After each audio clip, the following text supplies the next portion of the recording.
শেখ হাসিনার এটা নাটক ছিল। জঙ্গির নামে সে গণতান্ত্রিক শক্তিকে দমন করার বিভিন্ন বার্তা দিয়েছে। অডিও প্রকাশিত হয়েছে যে হাসানুল্লাহ ইনু এবং প্রধানমন্ত্রীর সাথে কথোপকথন যেটা পত্রিকা এসছে, সে বলছে যে এটাকে জঙ্গির একটা তকমা দেওয়া যায় কিনা সেটা প্রধানমন্ত্রীকে পরামর্শ দিচ্ছে। স্বাভাবিক মৃত্যুর গ্যারান্টি চায়। তাহলে কি বিবেকবান সাংবাদিকরা সেদিন কাজ করেছে, অথচ সরকারি পত্রিকা ওইটা। তারপর সে লিখতে দ্বিধা করেনি, স্বাভাবিক মৃত্যুর গ্যারান্টি চায়। শেখ মুজিবের সেই দুর্দণ্ড বাকশালী শাসনকে কাঁপিয়ে দিয়েছে একটিমাত্র হেডলাইন। ফ্যাসিবাদী আমলে যে লক্ষণগুলো আমরা দেখেছি সেটা ভয়াবহ। ফ্যাসিবাদের পক্ষে একটি গণমাধ্যম দাঁড়ায় কি করে? গণমাধ্যম অনেক নিপীড়নের মধ্যেও সে তার কণ্ঠস্বর ক্ষীণ হলেও সেই ক্ষীণ কণ্ঠস্বরের মধ্যেও সত্য কথা বলার একটা জায়গা থাকে, একটা স্পেস থাকে। সেই স্পেসটাও নিশ্চিহ্ন করে দেওয়া হয়েছে। সারাদিন বন্দনা করতে কেউ কেউ বাধ্য হয়েছেন এবং কিছু মিডিয়া তারা মিডিয়া তৈরি করার জন্য, ব্যবসাকে ধরে রাখার জন্য কিছু মিডিয়া তৈরি করে ফ্যাসিবাদের গুণকীর্তন করে গেছেন। দুই একটা আমি নিশ্চয়ই গণতন্ত্রের জন্য লড়াই করা লোক।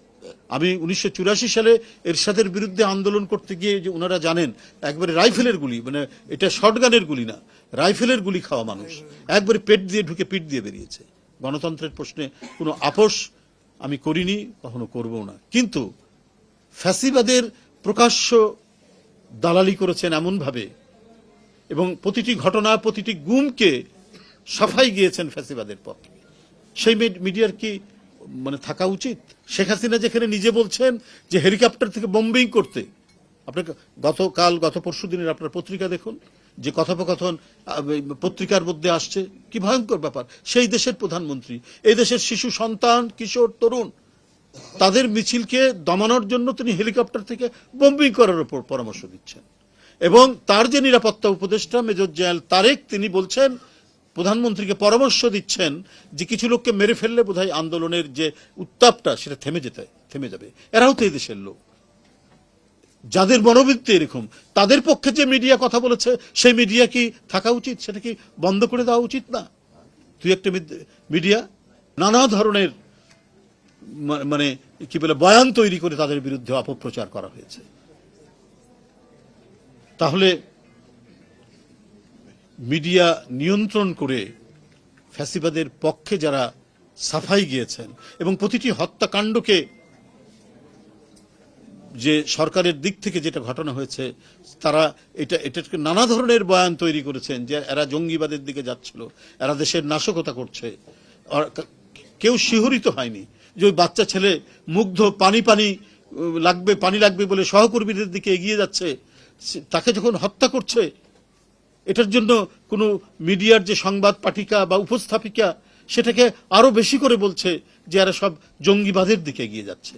এবং এটা যে তারা একটা বানোয়াট নাটক করছে, সেটাও আপনার কদিন আগে যে অডিও প্রকাশিত হয়েছে যে হাসানুল্লাহ ইনু এবং প্রধানমন্ত্রীর সাথে কথোপকথন যেটা পত্রিকা এসছে, সে বলছে যে এটাকে জঙ্গির একটা তকমা দেওয়া যায় কিনা সেটা প্রধানমন্ত্রীকে পরামর্শ দিচ্ছে। যে তারা যে এর মধ্যে যত জঙ্গি ধরেছে, জঙ্গির ব্যাপারে তারা বিভিন্ন ধরনের কাজ করেছে, পুলিশকে দিয়ে বাড়ি রেড করেছে, গুলি করে মেরে ফেলেছে ওখানে, তারা এখন এটা প্রমাণিত হচ্ছে যে সমস্ত কিছু শেখ হাসিনার এটা নাটক ছিল। জঙ্গির নামে সে গণতান্ত্রিক শক্তিকে দমন করার বিভিন্ন বার্তা দিয়েছে, তাদেরকে হত্যা করে রক্তপাত ঘটিয়ে। তো সুতরাং এই পরিস্থিতির যেন পুনরাবৃত্তি না হয়, সেই ক্ষেত্রে মিডিয়ার একটা বড় ভূমিকা আছে। এবং আমরা সরকারি পত্রিকার যে ওই সময় দৈনিক বাংলার মতো, এটা তো সরকারি পত্রিকা, সেখানে যদি নির্মল সেন লিখতে পারে এলাশ আমরা রাখবো কোথায়, না কি এলাশ আমরা রাখবো কোথায়, শেখ মুজিব তখন প্রধানমন্ত্রী, তার স্বাভাবিক মৃত্যুর গ্যারান্টি চায়।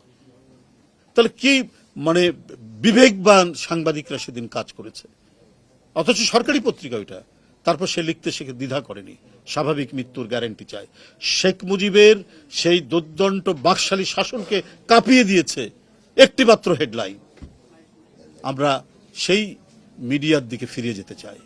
সেই কাণ্ডগণ সম্পন্ন, যে শাসক নিষ্ঠুর হবে, যে শাসক তার ইচ্ছাকে বাস্তবায়ন করার জন্য নিজের দেশের সন্তানকে নির্বিচারে হত্যা করতে পারে, তার বিরুদ্ধে যে মিডিয়া, যে গণমাধ্যম, যে সাংবাদিক লিখবে, সেই হচ্ছে বিবেকবান সাংবাদিক। সে গোটা জাতির বিবেকের প্রতিনিধি।